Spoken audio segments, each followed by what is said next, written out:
Hi everyone. As you can see, we are no longer tied to the dock, and here's what we've been up to. When we purchased our boat, it came with a water maker made by Village Marine and modified by the previous owners, who replaced the proprietary pressure vessel with a generic pressure vessel because the membrane was cheaper and easily obtainable. During our time in the yard, we removed the pressure vessel and filters which were blocking access to the bilge. We feel it is important to be able to access the bilge pumps and thereby be able to clear a clog in the event of an emergency. We had no clue about how water makers worked, and we put aside the filters and pressure vessel for another time. Now, with the intention of spending this summer in remote northern Baja, and with the addition of the lithium-ion battery, which allowed extra room in the battery compartment, Lee was ready to tackle the water maker project. The first step was to ascertain the pressure pump worked. Removing it from its location under the sink, Lee used his red fuel battery cell to briefly power it.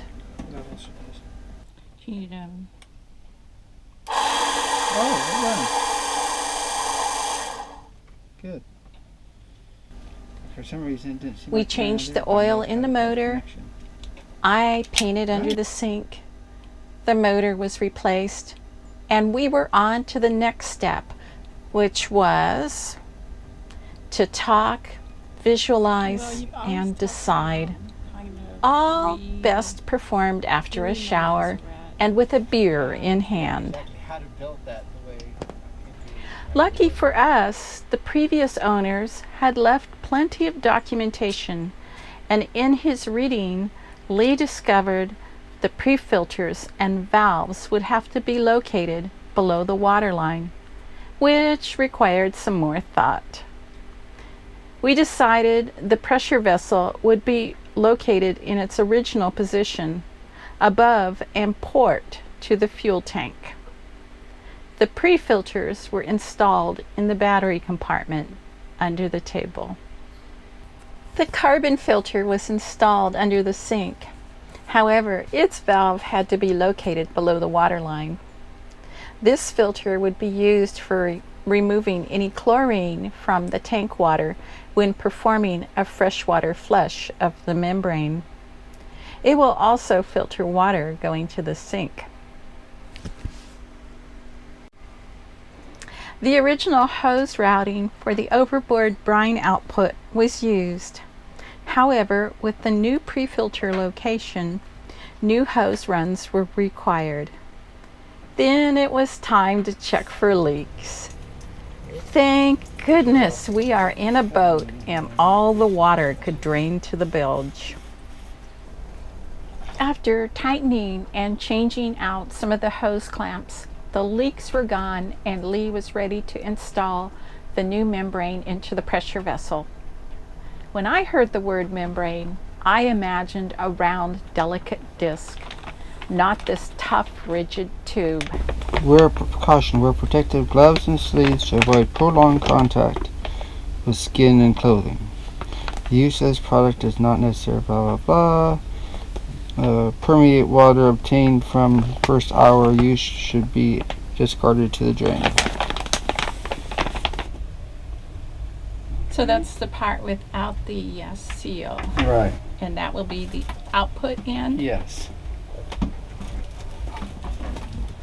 Just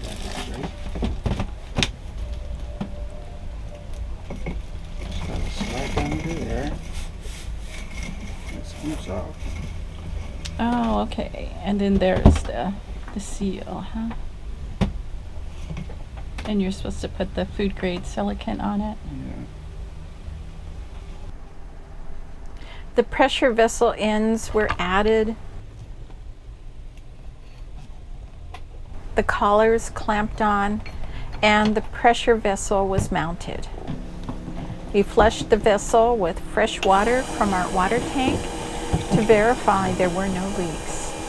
All was ready for a trial run, and it was time to leave Guaymas Harbor for cleaner water. The closest anchorage for our water maker test is handy Bahia Catalina, which you will recall was our jumping off point when we crossed to the Baja in December.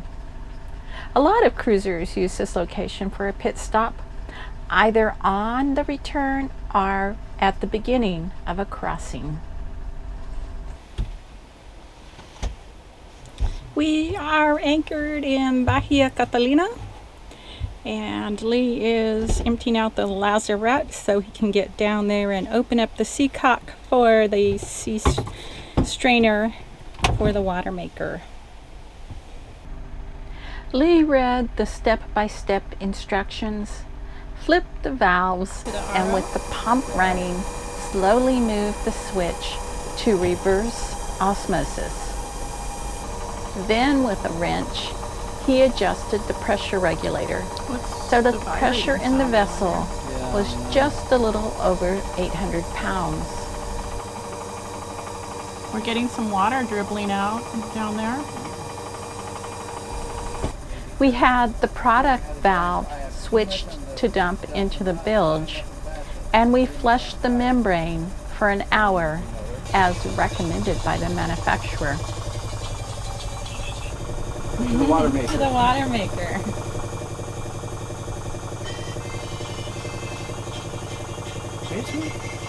Yeah.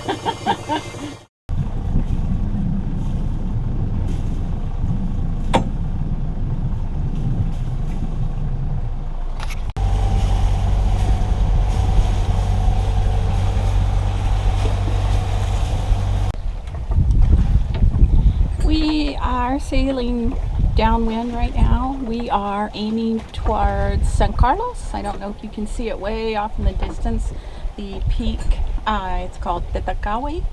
And we are going to experiment today with a pulled out Genoa on one side, and then we're going to pull out the staysail on the other. And we'll use that whisker pull that we worked on a couple weeks ago. Both Lee and I have always been intrigued with the idea of downwind sailing with two pulled out headsails. We had read the boat would practically steer herself. However, we didn't have two sails of equal size, nor could we run both of them on the same stay. Whenever we had a gust of wind, the boat would pull to the side of the larger sail, the Genoa. We also learned it took a while to rig, and we were making too short a hop for it to be worth the effort. It would have been better to use the spinnaker. Something to keep in mind, though, for trade wind sailing. A note about Blondie, lest you get the impression she is a mellow dog. Actually, she tends towards the hyper side. But harking back to her roots as a Guaymas street dog, she, alone of the La Brisa crew, knows the importance of a good siesta during the heat of the day.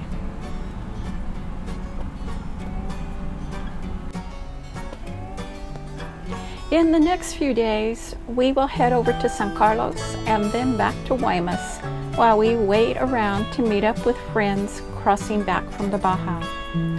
Join us next time for a bus trip north for me and puttering around the Pájaros anchorage. So until then,